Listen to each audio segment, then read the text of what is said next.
ઘર ફક્ત 4 દિવાલોનું નથી હોતું, તે સપનાઓનું ઘર હોય છે. રાઠોડ રમજુબાન નસવતભાઈ પરિવારના 4 સભ્યો સખત મજૂરી કરીને ગુજરાન ચલાવે છે. પ્રધાનમંત્રી આવાસ યોજના હેઠળ મળેલું આ ઘર ફક્ત ઈંટો અને પથ્થરો જ નથી, તે આશાઓનો પાયો છે. સરકારનું પાકું ઘર મળી ગયું છે. છોકરાનો કોઈ વાતની ચિંતા નથી.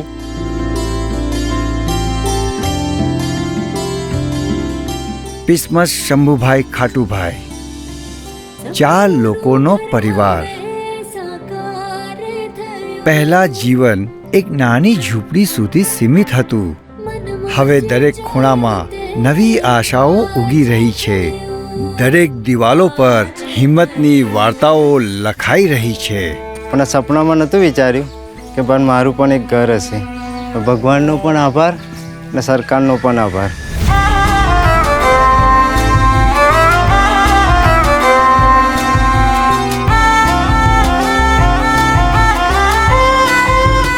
રાઠોડ રમીલાબેન કિરણભાઈ પહેલા એમને કાચા ધાવા નીચે દરેક આબોહવા સામે લડવું પડતું હતું. આજે એમની પાસે એમનું પોતાનું ઘર છે, જ્યાં તેઓ આદર્શ, શાંતિ અને સલામતી અનુભવી રહ્યા છે.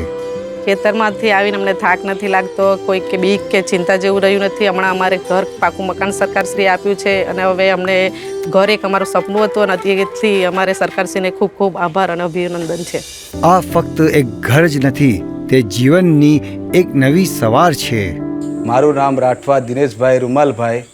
હું મારા ગામનો રામપુર જોડકા પંચાયતનો સરપંચ છું અને રામપુર જોડકા પંચાયતમાં પ્રધાનમંત્રી આવાસ યોજનાનો લાભ મળેલ છે. 114 જણને મળેલ છે. એમાંથી 104ને પહેલો હપ્તો અમે પાડી દીધો છે. મારું નામ પદમસિંહ રાઠોડ છે. હું રામપુર જોડકા ગ્રામ પંચાયતનો ડેપ્યુટી સરપંચ છું. મારા ગામમાં 1475ની વસ્તી આવેલી છે. પ્રધાનમંત્રી આવાસ, મનરેગા યોજના, અલગ અલગ વિવિધ યોજનાઓમાંથી ગામના વિકાસના કામો થયેલ છે. પ્રધાનમંત્રી આવાસ યોજનાએ હજારો સપનાઓને નવી ઉડાન આપી છે અને આ સપનાઓનું સ્મિત આજે આપણને પ્રકાશિત કરી રહ્યું છે. મનમાં જે જોયું તે આજ થયું.